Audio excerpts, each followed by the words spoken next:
Professor Choker, we can begin with the webinar.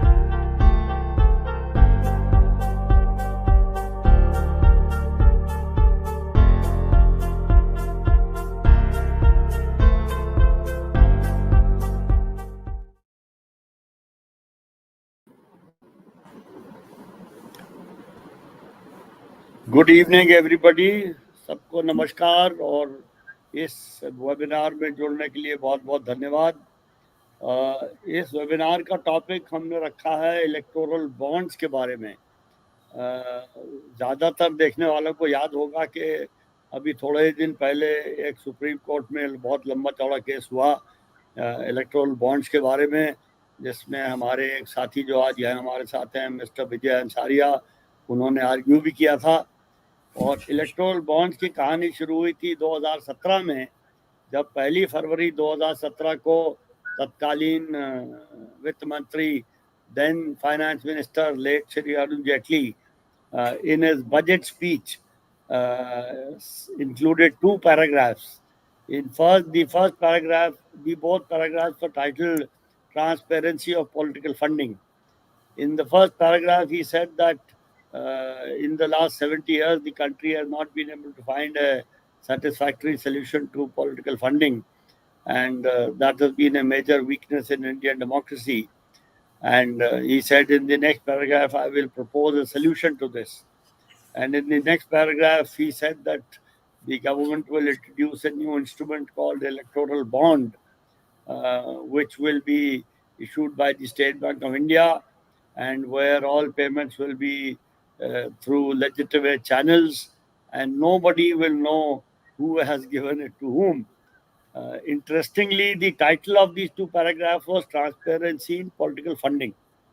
And the scheme, ab initio, said that nobody will know who has given money to whom.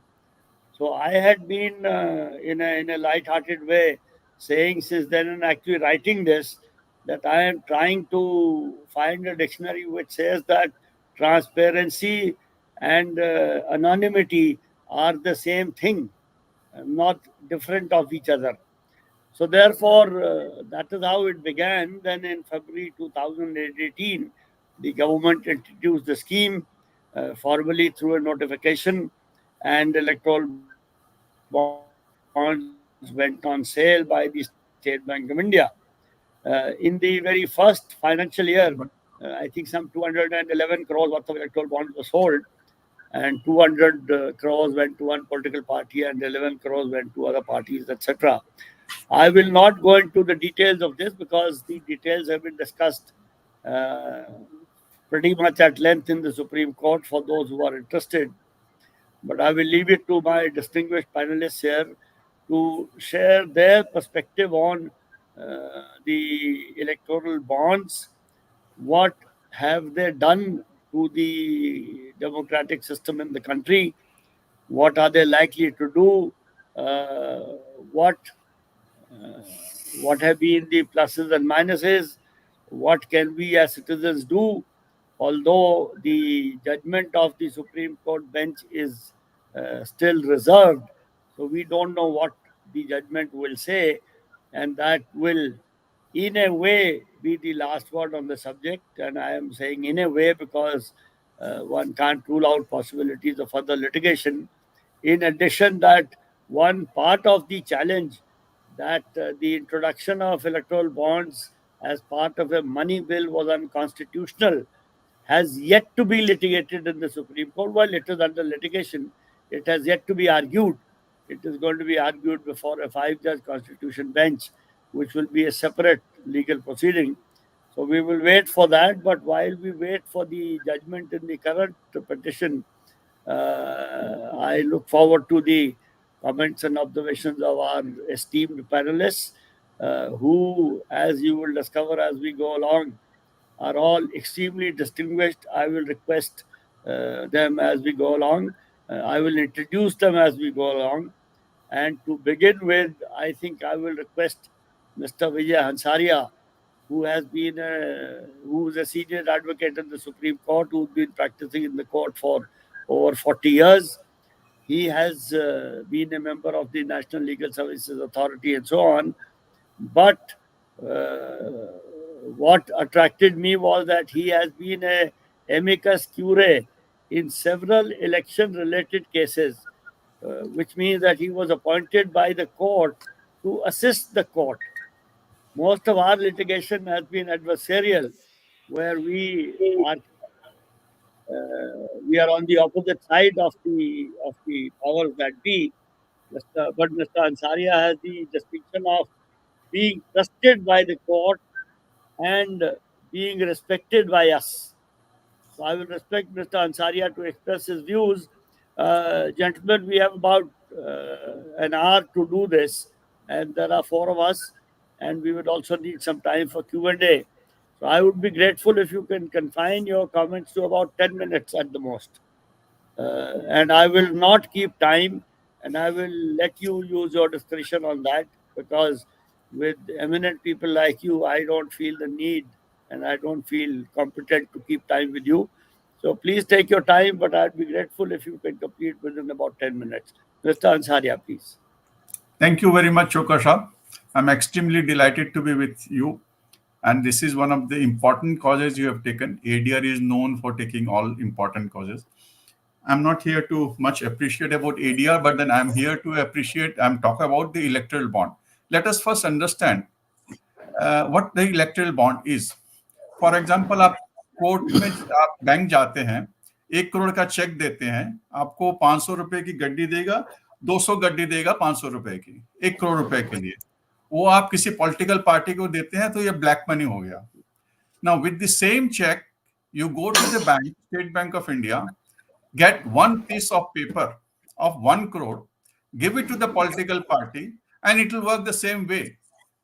The currency notes are signed by the Reserve Bank Governor. This is signed by the State Bank of India Chairman.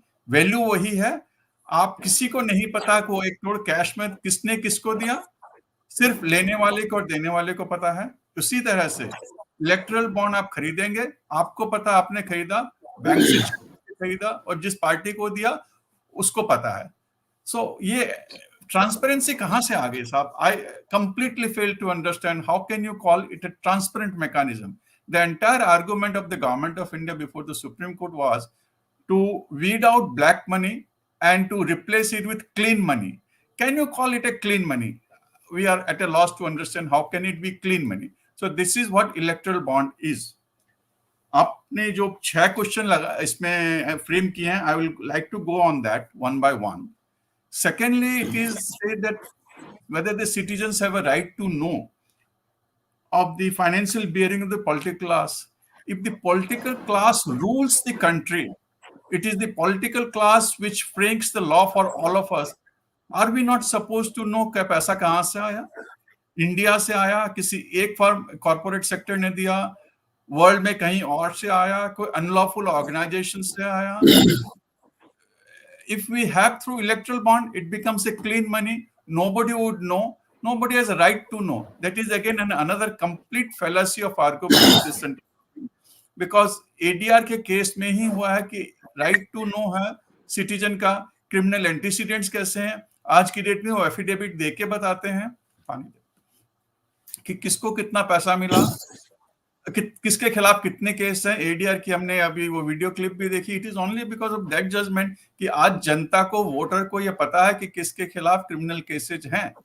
तो ये जनता को पता होगा कि एक individual के खिलाफ कितने क्रिमिनल केसेज हैं, वो कितना इलेक्ट्रल खर्च कर रहा है. लेकिन ये पता होना कि जरूरी नहीं समझती है as per the government of India के आर्गुमेंट से कि पॉलिटिकल पार्टीज को पैसे कहां से आ रहे हैं. And let me tell you sir, हमारे हिंदुस्तान में आज की डेट में 2860 पॉलिटिकल पार्टीज है, 2860. उसमें से 8 रिकॉग्नाइज नेशनल पॉलिटिकल पार्टीज है, 56 रिकॉग्नाइज स्टेट पॉलिटिकल पार्टीज है, rest 796 registered unrecognised political parties है. तो ये 2796 पॉलिटिकल पार्टीज जो है, इनको भी आप इलेक्टरल बॉन्ड दे सकते हैं. एंड इसमें से बहुत सारी ऐसी पॉलिटिकल पार्टी है जिनके एड्रेसेस नहीं पता. बहुत सारी ऐसी पॉलिटिकल पार्टीज है जिसने कंटेस्ट नहीं किया. एक इलेक्शन कमीशन का ही 25 मई 2022 का एक लेटर है जो उन्होंने सब इलेक्टोरल ऑफिसर्स को भेजा है, as per that 70% of these political parties never contested election, but they can take electoral bond, complete anonymity रहेगी, they do not know. उनको कंट्रीब्यूशन रिपोर्ट फाइल करनी होती है, उनको ऑडिट अकाउंट फाइल करने होते हैं. 90% of them has not filed. So these are the political parties for whom the electoral bond is meant. I am at a loss to understand completely.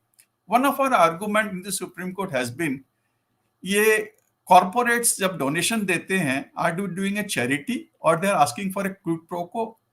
कोई charity साहब 1000 आज की डेट में 9,01,870 लाख करोड़ के erectile bond redeem हो चुके हैं up to 22 मार्च 2022, 31 मार्च 2022 जो डाटा हमारे पास अवेलेबल है.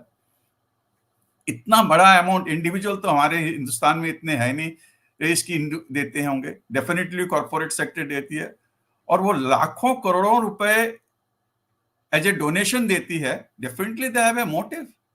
हम इतना ही तो मांग रहे हैं एज ए जनता कि कौन दे रहा है, किसको दे रहा है, आप बता दीजिए सर. आप कहते हैं हम ब्लैक मनी को नहीं प्रमोट करना चाह रहे हैं. This is what it is.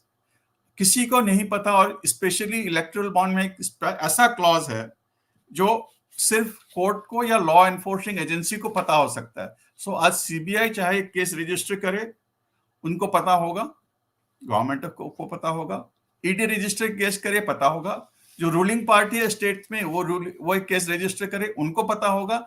लेकिन हिंदुस्तान की जनता को यह पता होना जरूरी नहीं है कि लाखों करोड़ों रुपए जो पॉलिटिकल पार्टीज के साथ आ रहा है वो कहां से आ रहा है. तीसरी बात है सब, एक आपने कुछ मुद्दा उठाया लेवल प्लेइंग फील्ड का. Is it the level playing field? Can I have the chart please now? उस चार्ट में हमने सुप्रीम कोर्ट में दिखाया है कि अभी तक 9,187 लाख करोड़ के इलेक्ट्रल बॉन्ड इश्यू हुए हैं. 90% 3 रजिस्टर्ड जो स्टेट में गवर्निंग नेशनल पार्टी है उनको मिला है पैसा, और 6 या 7 जो स्टेट में है, for example Telugu Desam party ruling रही है, वायएसआ रही है, जनता दल रही है, शिवसेना रही है, बीजू जनता दल रही है, ऑल इंडिया एआईडीएमके, डीएमके, इन सबको मिला के 22%. सो 90% पैसा उसी रूलिंग पार्टी को जाता है. डेफिनेटली बाकी जो पॉलिटिकल पार्टीज है, जो ग्रोइंग पॉलिटिकल पार्टीज है, नई पॉलिटिकल पार्टीज है, वो आना चाहती है इस फील्ड में, उनको नहीं जाता है. Definitely it is a quid pro quo behind this, and this is the iron curtain which is there for everyone, for all of us, all the voters, including the corporates. Another question which comes up, the corporates होते हैं, वो पैसा देते हैं लाखों करोड़ों, उनके director को पता होगा, उनके शेयर होल्डर जिसका पैसा है वो, उनको नहीं पता होगा. So iron curtain is meant for everyone except the beneficiaries, और जो पैसा का उसका फायदा उठाना चाहते हैं. एक ये बड़ा अजीब सा बात आई कि ये हम इसके बाद में ब्लैक मनी कम हुआ है, उसकी फिगर भी हमने सुप्रीम कोर्ट में दी थी. उसके हिसाब से ये 2018 में शुरू हुआ, उस समय करेंसी सर्कुलेशन था 21 लाख करोड़ का हिंदुस्तान में. 22-23 में ये 33 लाख करोड़ आज की डेट में करेंसी सर्कुलेशन है. ये आरबीआई की डेटा हमने सुप्रीम कोर्ट में पेश किया. So none of the grounds, according to me, raised by the argument, the 6 grounds which you have formulated in your webinar brochure is valid according to me. And that will be my opening submissions. I will be ready to answer anything on that. And हम लोग supreme court में रहता है कि time जो court देती है हम उसके अंदर ही जाते हैं चोकर साहब. So I think I have concluded within 8 minutes. You have given me 10 minutes. I am extremely thankful to you. Thank you very much, sir. You are a disciplined man, as I know. And I really appreciate your bringing this data that you had mentioned in the Supreme Court. Next, I will request Mr. Kamal Khan Jaiswal. Mr. Jaiswal,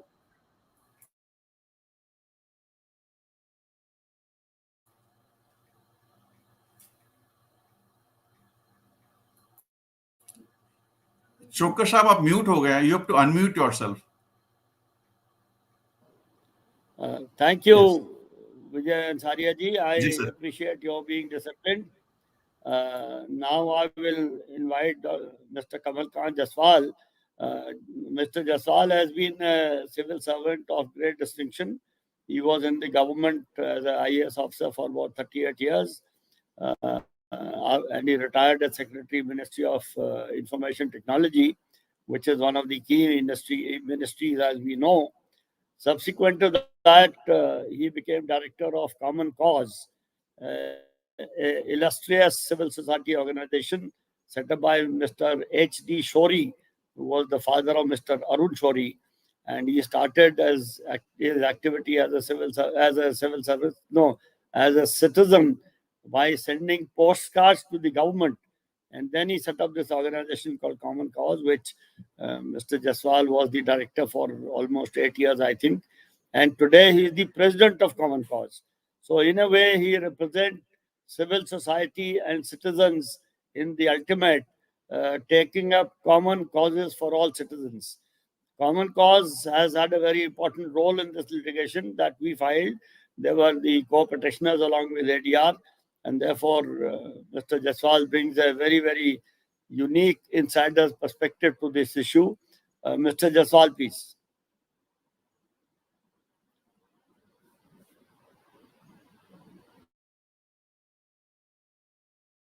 You are mute, sir.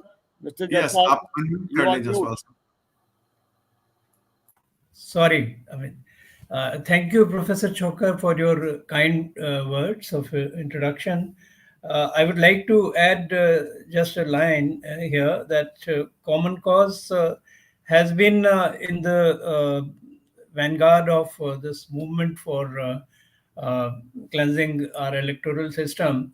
And the first major blow for this campaign was struck in a PIL which was filed by Common Cause in 1996, which led to the certain measure of disclosure, and subsequently ADR and PUCL and many other civil society organizations joined this campaign, and we all know, we are familiar with the monumental work which is being done under the aegis of ADR in this direction.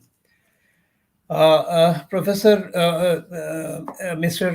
Vijay Hansaria has so succinctly presented the counter arguments to the six assertions on which the case of the government rests in the ongoing challenge to the constitutionality of this instrument of electoral bonds. I don't have much to add to it. I'd only like to say that if the intention was to reduce political donations from black money, then the question that one grapples with is why it was considered necessary to remove all the restrictions on corporate donations in the shape of a cap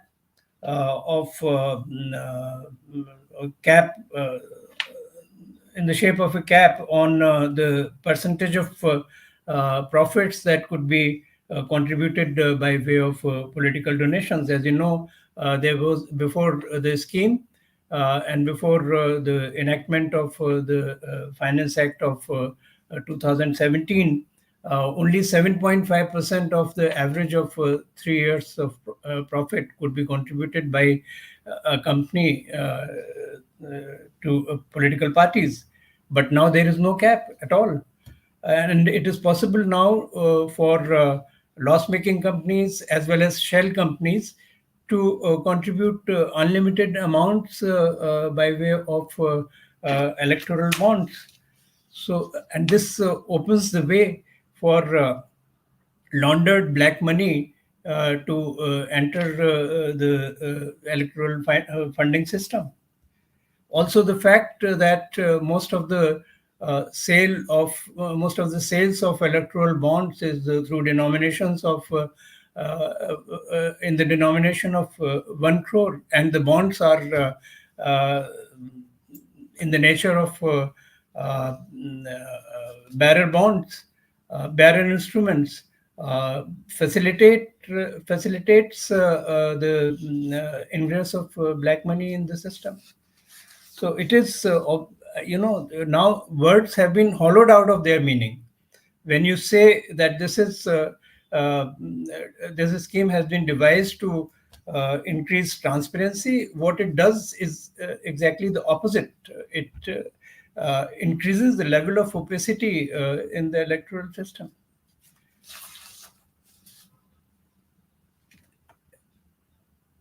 There's one more thing that I would like to say, that's in regard to the assertion that it is possible for a citizen, an average citizen, to pierce the veil of secrecy by undertaking a little effort, in the words of the Supreme Court, of match the following kind. So I really wonder how anyone can undertake an exercise of this nature. There are more than 16 lakh active companies now on the rolls of the registrar of cooperatives, and there are over 2,000, almost 3,000 political parties. Now, in this information black hole, I'm using the words which have been used by the bench which has been hearing this petition, the Constitution bench which has been hearing this petition. So, if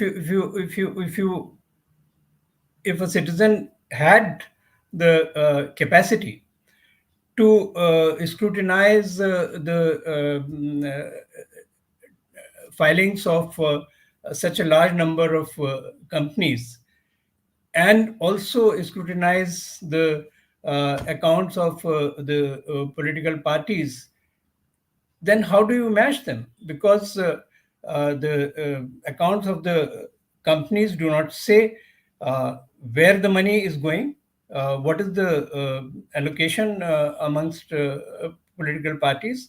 The accounts of the political parties do not indicate where the money has come from. So what would the citizen do? How would you do the matching? This is the logic of the Supreme Court in this order is absolutely inscrutable as far as my intellectual capacity is concerned. Much can be said about the importance of information in the hands of a voter, without which he cannot exercise his right to franchise in the manner in which it ought to have been exercised. But I think the most succinct formulation that one can come across is to be found in the order of the Supreme Court, which struck down Section 33B of the Representation of People's Act in a PIL filed by ADR, and then which was negated by Parliament by introducing this Section 33B, which was challenged by PUCL and successfully challenged by the PUCL. So there the Supreme Court had said, there can be little doubt that exposure to public gaze and scrutiny is one of the surest means to cleanse our democratic governing system and to have competent legislatures. So if you don't have this clarity, if you don't have the salutary effect of exposure to the sunlight of public scrutiny, this malady of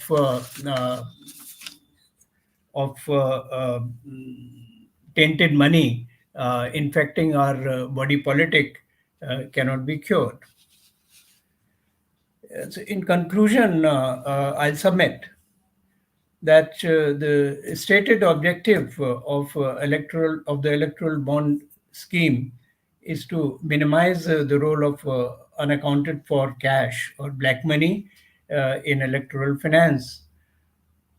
What it has in fact achieved is to phase out uh, the extent inflows of political contributions through regular banking channels, while leaving open the door for the inflow of laundered black money into the system. In any case, this electoral bond scheme is an attempt of, I would say, doubtful sincerity, suspect sincerity, to cleanse the electoral finance system from the supply side. Such attempts are bound to fail in the absence of concrete action on the demand side. What I mean is that unless and until uh, the problem is also tackled from the demand side by drastically reducing the requirement of funds for electioneering and day-to-day functioning of the political establishment, uh, you cannot achieve the desired objective. It's quite evident that the push for such a reform will not come from the political establishment. It will come only from an informed and demanding citizenry. How that is going to be achieved, I don't have any answer to this question. But then one can surmise that political mobilization, which is enabled uh, by an effort of sensitization by civil society organizations, among others, is required, and that is the need of the hour. So the judgment in this case is reserved. It was reserved on the 2nd of November. We have been waiting for it. And the hope is, the expectation is that the judgment will be delivered before it is too late. We are already in the second half of December, and the new window is going to open, another window for the issuance of electoral bonds is going to open in January. And then elections are also, the general elections to Lok Sabha are also at hand. So if the judgment is not delivered before that, then the present status quo will continue, and to the detriment of the purity of the election system. I think I will also conclude my intervention at this stage, and I think I have taken about 8 minutes. So. Thank you, Mr. Jaswal. Really appreciate your insightful inputs, and of course, having left time for Q&A at the end of the discussion. I will now invite Dr. Fawad Halim, who is the only political person that we are invited to this panel. He is a medical doctor who started an NGO in 2008 providing dialysis at subsidized rates to disadvantaged people. And the NGO won the NASCOM Award for Social Innovation in 2009. So he comes from this background of public service, real public service. The also another distinction which I mention only light-heartedly, that based on my information, he has contested 3 elections, out of which at least 2 he has lost. So people who lose elections, I think, also have to be respected rather than people who win elections, because winners do a lot of things that the losers don't do. The third important thing is that his party, Communist Party of India, Marxist, is the only political party who has filed a case in the Supreme Court in this issue, and therefore that leaves no doubt about the intentions and the allegiance of this party, that this party is for transparency of electoral funding without any doubt. So, with this introduction, I will request Dr. Halim to share his views. Dr. Halim, please. Yes, thank you very much. And let me correct you that I have contested three and lost all three. So, coming back to the subject of the day, that is electoral bonds, citizens' right to know versus companies' confidentiality, I think so, as represents the crux of the matter as to what is the rights of the citizens and what is the rights of the company. Now, my party very clearly understands that companies are not an amorphous, what you call, structure that exists in society. It is a group of people, a group of citizens who are privileged, who have come together, and they have common interests which are reflected to the functionings of the company. So I do not consider the company to be what you call a structure that is outside the citizens, but it is only a very minuscule part of the citizens that we have here. So hence now what we have, the way that we look at it is the right of the citizens, that's the majority, versus the rights of the citizens who are a minority. One might use the word company to reflect the those very minuscule minority in India who are owners and participants of those companies and the behavior that that company reflects.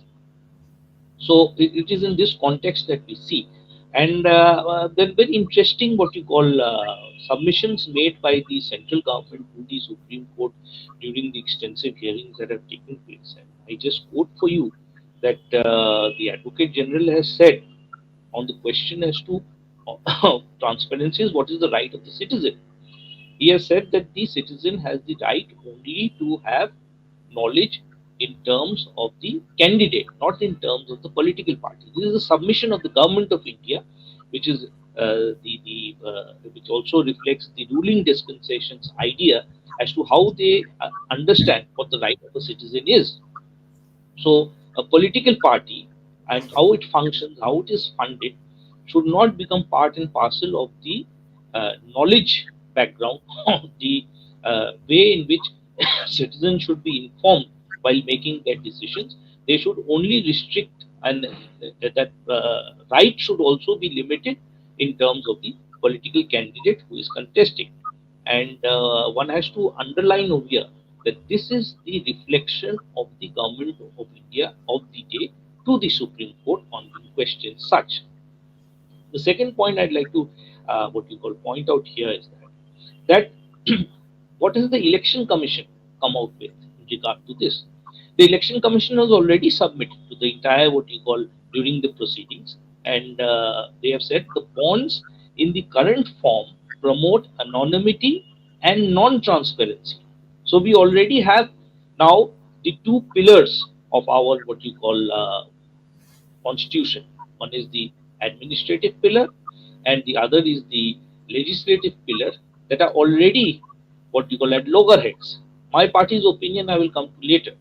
You already have the administrative infrastructure represented by the election commission categorically telling the Supreme Court that it promotes anonymity and non-transparency, and the election commission also has submitted it can become a vehicle for foreign funding.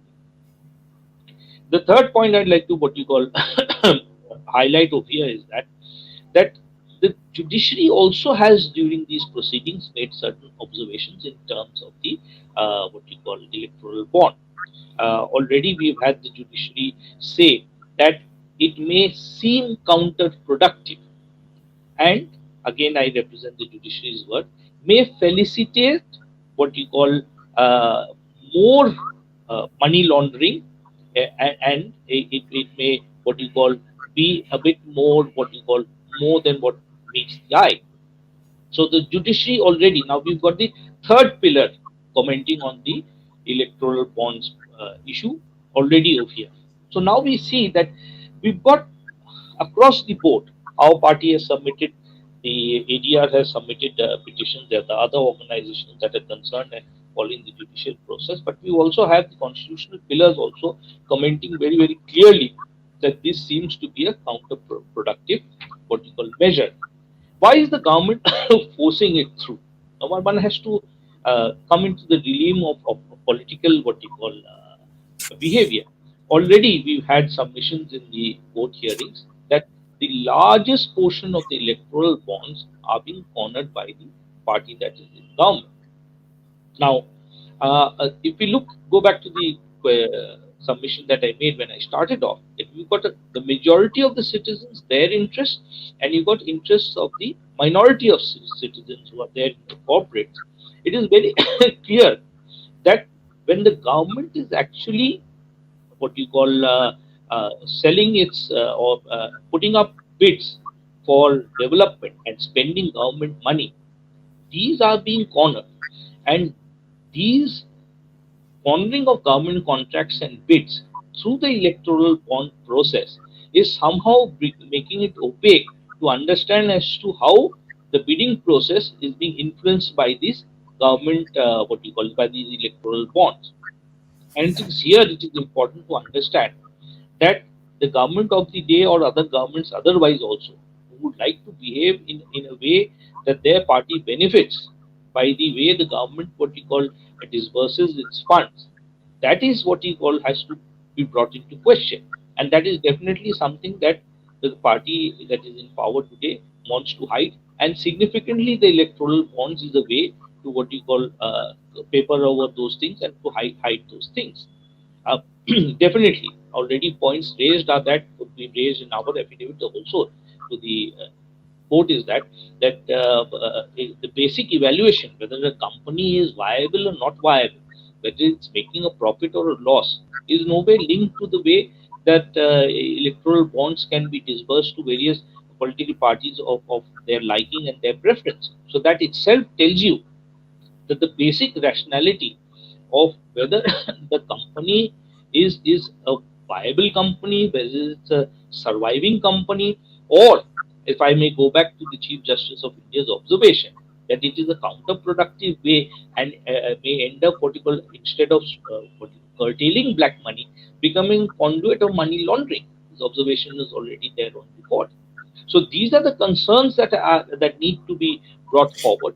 And having placed the concerns on the table, I still, and our party sincerely believes that the issue has to be taken to the people, and it's only a struggle of the people that is going to impact a change in the structure that is being represented by the government of the day. The government of the day is very clearly in favor of this. They have reasons to be in favor of this. They are cornering the largest amount of the funds that are coming through the electoral bonds.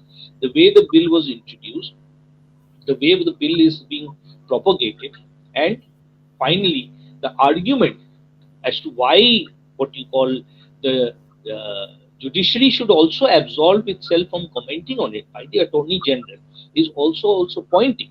I quote for you what the Attorney General said.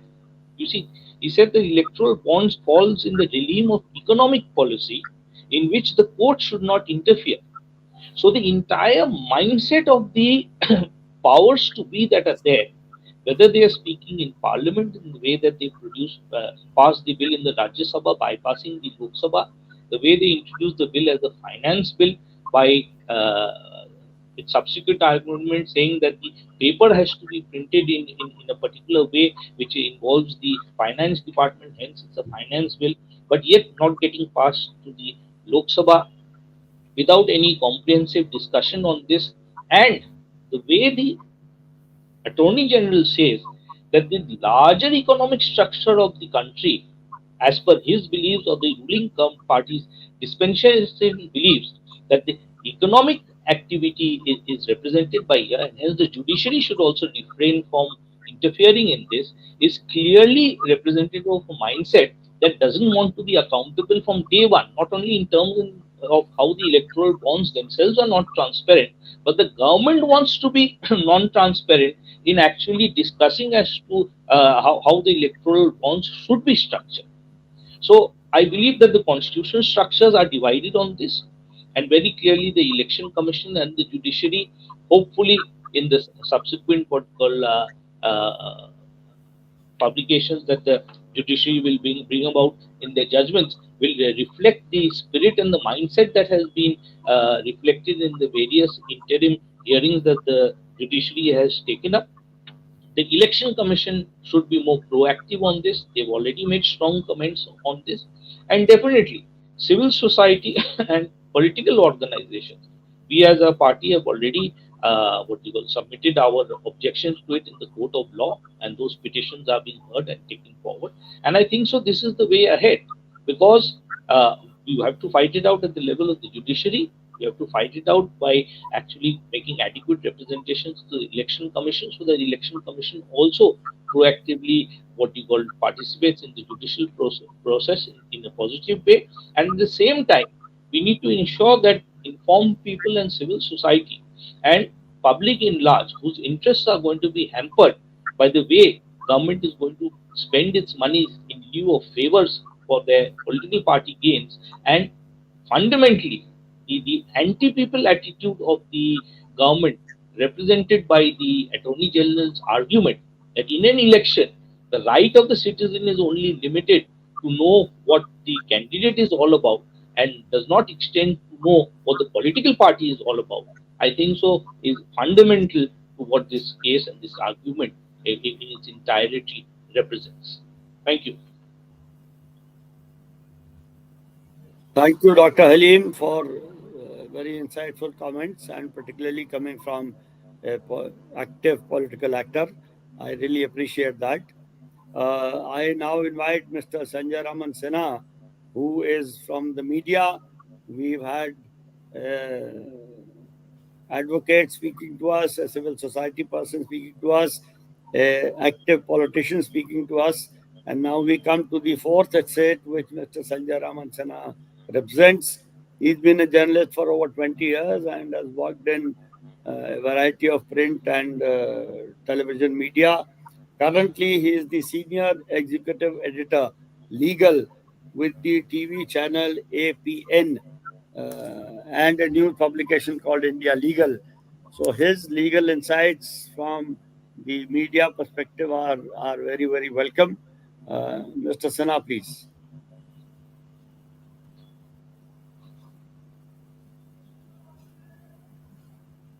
You are still muted, Mr. Sinha.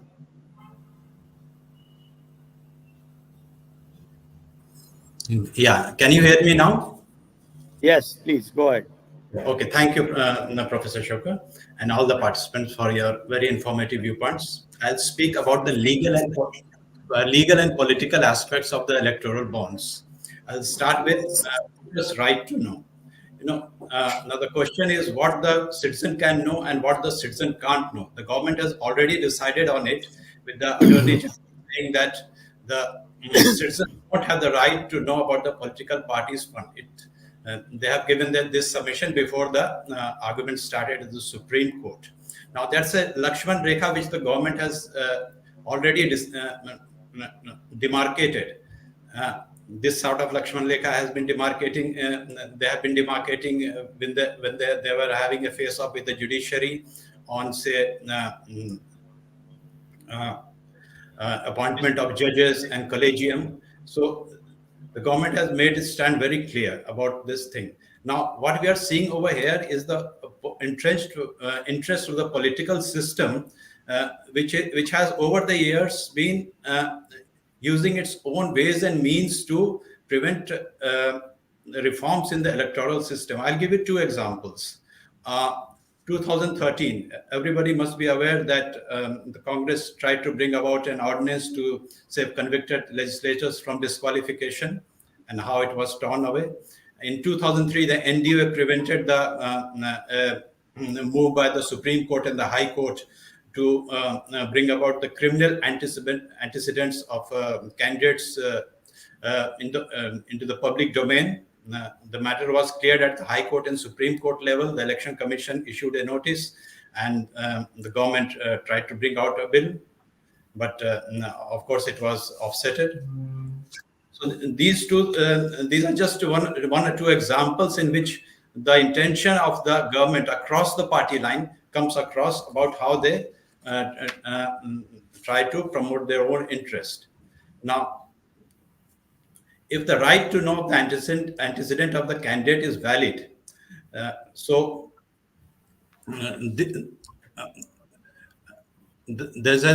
has been a fight at the Supreme Court also about how much a person can know about the antecedent of a candidate. And as you just mentioned, one of the participants mentioned that in the Lok Prahari versus Union of India, the court had opined that the voters have it's a fundamental right of voting is a fundamental right, and the right to know about the antecedents of a candidate is basic to it, because without it, they can't exercise their rights.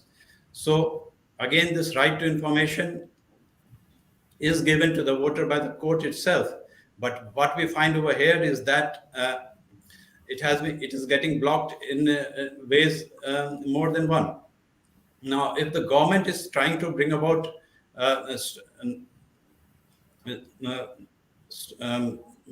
not being very clear about the sources of funding, but we find that in some cases, like in the FCRA, they have made very clear that when the who is the end beneficiary, that has to be cleared off. So there are two standards.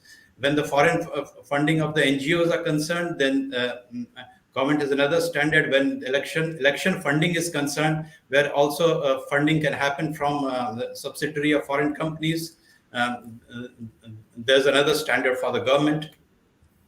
So this is the basic framework in which the government has been functioning. And even in the appointment of election commissions, we find the election commission is a very nodal body, statutory body, which is concerned with the clean and fair elections. Now, when Mr. Arun Goel's appointment was being heard, the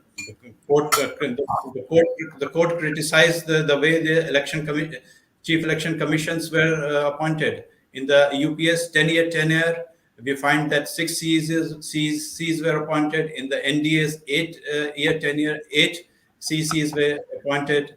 So again, there is very lackadaisical attitude in appointment of such important thing post as CCs.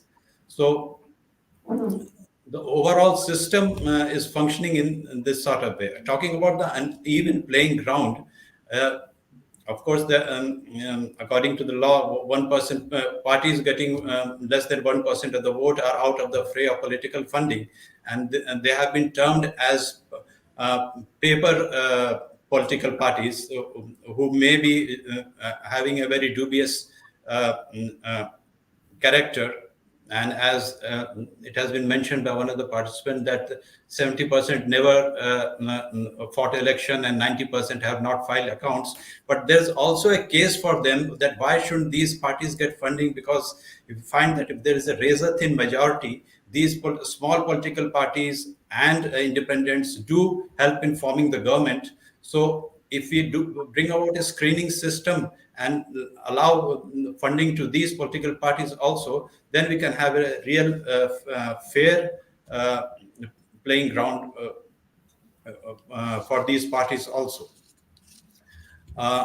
Talking about the case, now, of course, in 2017, Mr. Arun Jaitley said that he is all set to bring about transparency. And in the submissions, we find that the government is quite was opposed to using the word anonymity, and he said that it's better to use the word transparency over here. So there's a conflict, changing stand of the government over here in what is transparency and what is anonymity. There are two rights in question over here: the right to know and the right to privacy. And the right to privacy is self-defeating here, because the government itself knows who is the funder. Its agencies can know who is funding. The political parties and the people can't know who can get the funds. As ADR has itself placed in its report, that when it tried to get the funds, identity of funders, it faced problems at the access level. In terms, it has to pay money or to get the access, which is not possible for all candidates, all the citizens to go through. So there is the inbuilt system which is biased against privacy itself. So transparency now has turned into confidentiality. And of course, the CGI has very clearly said that it's legalizing kickbacks and there's information black hole over there. Now, as to the right of information, we find that I think the ADR was involved in this case where the CIC delivered a landmark judgment in 2013, and 6 political parties, Indian National Congress, BJP, CPIM, CPI, NCP, and BSP, were termed as public authorities with the purview to RTI Act. And they were instructed to designate chief public information officers. The political parties, instead of going to the court, went to the parliament, brought out a bill to nullify this thing. It went to a standing committee after an uproar. Then the matter died out, and the political parties are still, the status quo has been maintained. So again, there's a question of vested interest of the whole overall political system, how it operates to prevent the things to happen in the right order. The Chief Justice had, in one of his cases, had pointed out that the political parties have an inbuilt fear about being brought into the ambit of the political system, of the Information Act. And of course, we find that the former governor has also been questioning about this anonymity thing, that it's going to affect not only going to affect the economy, but the electoral system as a whole. And he has been a man who has been into the banking system. He knows it well.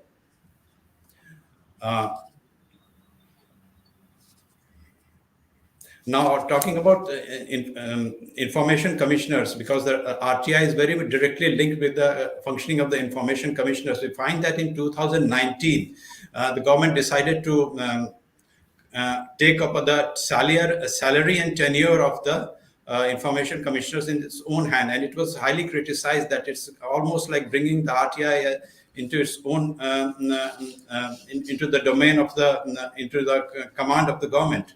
So again, right to information to political parties, all things are somehow in the hands of the government, it seems, over a period of years.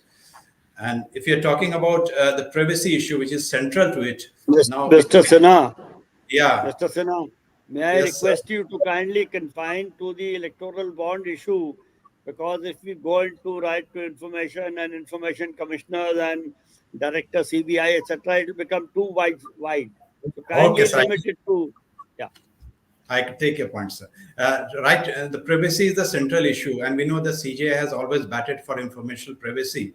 In the Aadhaar case, his minority verdict has been for informational privacy, and the Puttaswamy case, we find there is the court has said that there has to be a balance between the individual interest and the legitimate interest concern of the state.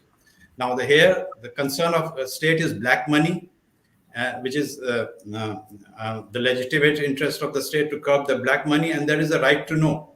And these are in conflict. And when the Attorney General had made his submissions regarding that the right to know is a peripheral right, CGI has struck down his argument, saying that it is a Puttaswamy 9-judge bench order, and right to privacy has been recognized in the Constitution as a derived right, like all other things. And even in the Uttar Pradesh Narayan case, the court has clearly said the people of this country have a right to know about every public act, everything that is done in a public way by their public functionaries. They are entitled to know the particulars of every public transaction in all its bearing. That's in 1975, the famous Raj Narayan case. So the whole, we have injunctions from the judiciary which support this privacy, which support this right to know aspect. As to the shell companies thing, the government argument is that it's going to disincentivize creation of shell companies, and the corporates will be coming out in the open and funding the thing. But we find that the black money has increased over the period of time from 2014 to 2019. The cash recovery during election has gone 3 times. Recently fined one MP has 351 crores cash at his home. So, and corporates are buying most of the funds are buying from the corporates and big high profile individuals from 10 lakh to 1 crore. So all the big money is in the hands of people and the black money has never subsided. So the electoral bond itself has not been a very effective instrument up till now to cut down the black money. And as to the rights of the shareholders, we find that so what happens if a minority shareholder, if a company who is loss making and it is entitled to fund a particular electoral bond, a particular party through an electoral bond. Legally, it's permissible now that even a loss-making company can fund it. So what happened to the minority shareholders who are going to resist it? They might say that why not use this net profit in capital generation, which in over the period of time will help the company grow instead of putting it into the into the booty of the political parties. Now, what can be done over here is that we have this legal provisions in the Company Act where mismanagement and operation can be used as a ground to go to the courts. So here the voters do have a right, the shareholders do have a right if something is happening against the will. And related to this political funding issue over here is the issue of quid pro quo. In the submissions that have been made in the Supreme Court, two case studies were put forward. A multinational company which was going into constant loss, when it gave funds to parties, it gathered tenders. And second, according to the notings of of a public listed company, it said that since it was facing excise trouble, it wanted to give funds to a particular party. So these might be separate standalone cases, but there is a tendency for a quid pro quo over here. So how that can be that's a question. I end up with with the ending note is that the CGI has a task cut out over here because he is an advocate of privacy, and in his Aadhaar case, he has stressed not only informational privacy, but he stressed how the state surveillance using the Aadhaar can be quite problematic for the individual citizens' privacy rights. So, and the bench has given broad indications of the thought process when it has questioned the information black hole, selective anonymity, and struck down the Attorney General's argument about citizens' right not to know. And now he has given the 3 or 4 over his observation, 3 or 4 conclusions can be gathered. He has said that it reduced the reliance on cash in electoral funding, authorized banking channels. These 2 are happening. Confidentiality of the donors, incentive for confidentiality of donors using these channels. And there's a paramount need for transparency in electoral financing, he has said, and prevention of any quick kickbacks or quid pro quo between those who are in power and financial benefactors. So I think more when the court comes out with the verdict, I think it will address these questions, and a more open system of individual privacy will come out in the fore with a better and more responsive electoral bond system. I think that will do. I must have exceeded my time. I don't know. 4 6. Thank you, Mr. Sinha, for putting this issue in a wider context.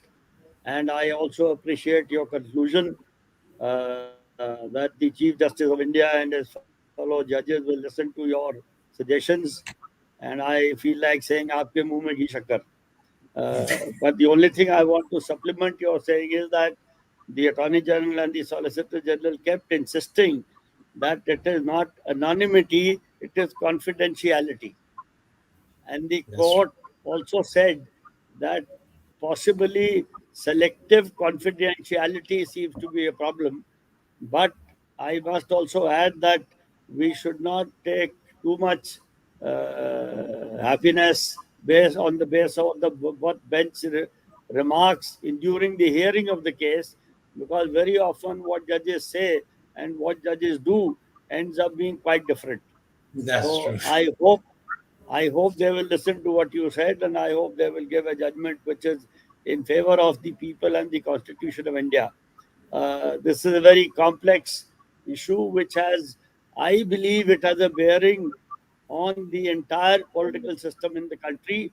And one of the chief justices in an interim order had said that both parties had put across very, very weighty issues. This is the word the chief justice had used: very weighty issues which have a bearing on the entire political system of the country. So this is a very important issue, and I think a lot of people, particularly those who are interested in such issues, are watching for the judgment very carefully. And I think all of the panelists have put in very important contributions in that regard. Can we now go over to the questions for whatever time we have left? Any questions, Nandini? Well, the first question is, why is there no talk of adopting PR system, which I'm afraid I would rule this question out of this discussion, because the discussion is on electoral bonds. Of course, the proportional representation system has a bearing on everything, but we will not. The second question is, why corporates are even allowed at all to make political donations. If a person, citizen of India, likes to make a donation to a political party, should do it in his or her personal capacity. This is an issue from a personal savings account. That way, creating checks and balances will be easier and transparent. Mr. Soniel or Ms. Soniel Punjabi. This is an issue which has a fairly long history, and I suggest, Mr. Ansaria, can you please briefly explain why corporates are Yes. allowed to make political donations? All Precisely right. that limited point, please.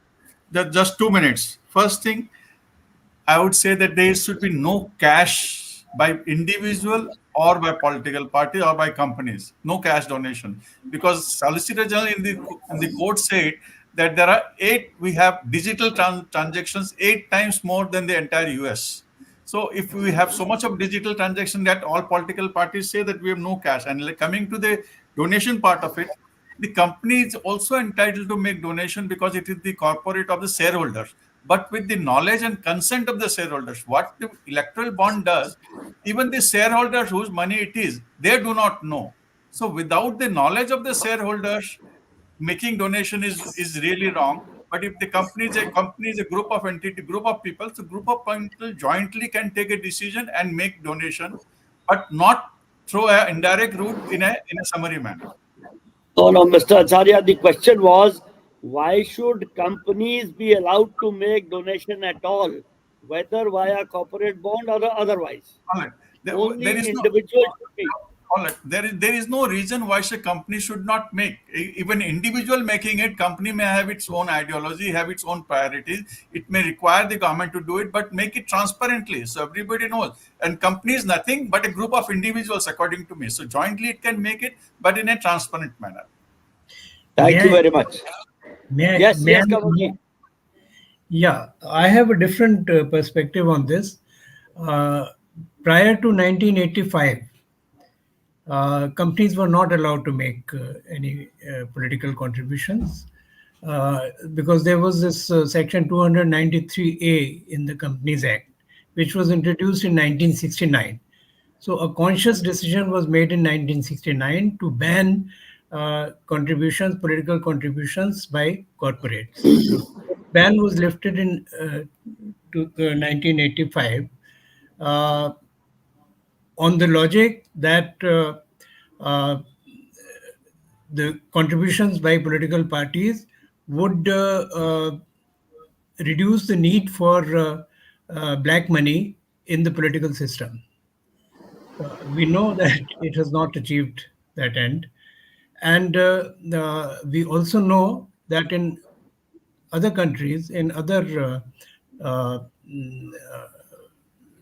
regions, there has been a move to ban political contributions by companies. Brazil is the latest example. In 2015, Brazil has totally proscribed this. So it's not so obvious that companies need to contribute, should have the latitude to make political contributions, because it is not their domain. Actually, it is not in their remit. Their their remit is defined by their articles and memoranda of association. So it does not fall within that. Thank you very much. Thank you. Next question, Nandini. Should Electoral Bond Scheme Finance Act 2017 be entirely scrapped and held unconstitutional, or anonymity should be removed from the scheme and donation limit should be added? Well, I would like to answer this question myself. I think the Electoral Bond Scheme, being part of the Finance Act 2017, should be totally scrapped.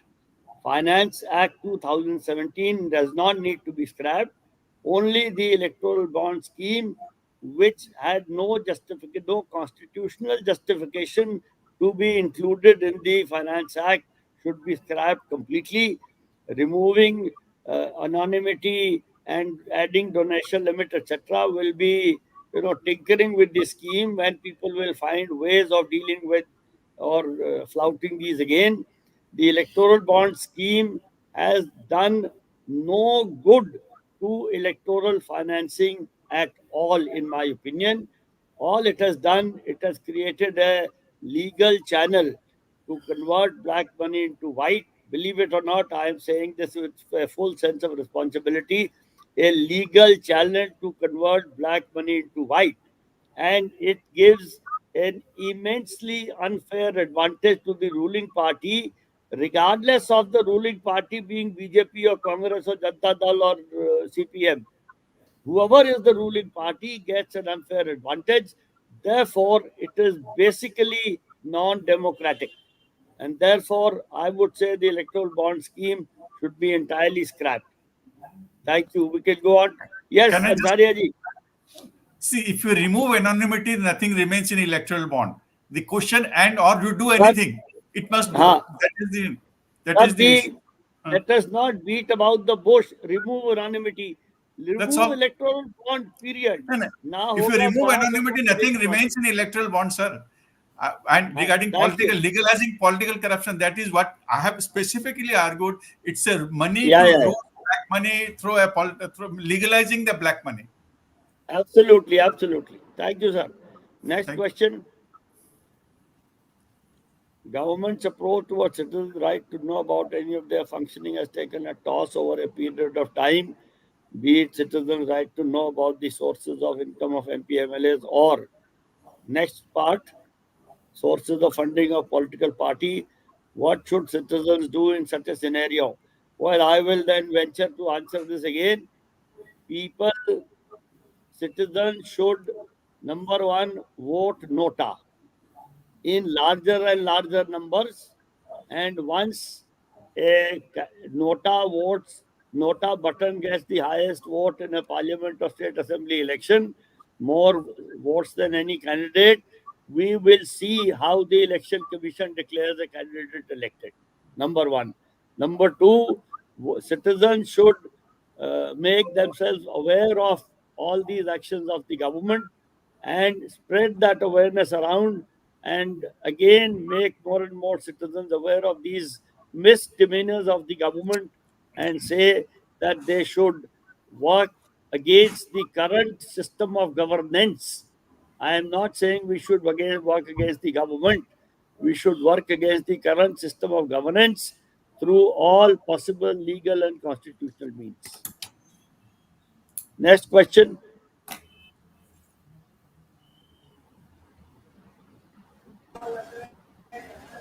Well, maybe there is no other So we question. are done with all the questions. So once again, I would like to thank all the panelists for Questions, sir. their immensely worthwhile contributions and sticking to time. And in conclusion of this webinar, I would say we have to hope and wait for the Supreme Court judgment, hoping it is in on the right lines.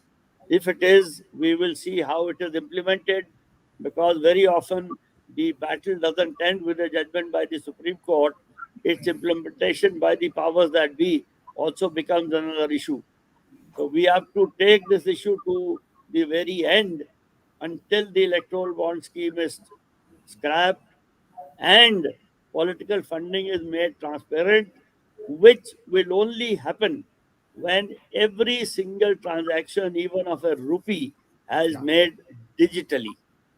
There is no other way to make political funding transparent except to make, we can ask a sabzi wala or a ready wala to accept payment by Paytm and so on. We cannot ask political parties to accept payment by Paytm. So they should all accept payment digitally. And once that happens, then I think it will be for citizens to decide what to do with that information. So with that, thank you, I all the fully agree with participants. Chokar Sahab. That is what my concluding comment was. Every penny to the political party must be through digital system. That's the answer which some of the audience I have written. I fully agree with you, sir. I've been saying this for quite a while, and I'm grateful to you for saying that. Thank you, Thank all you. the panelists. Once again, thank you very much. Thank you. Thank you. Bye bye. Thank you. Bye bye.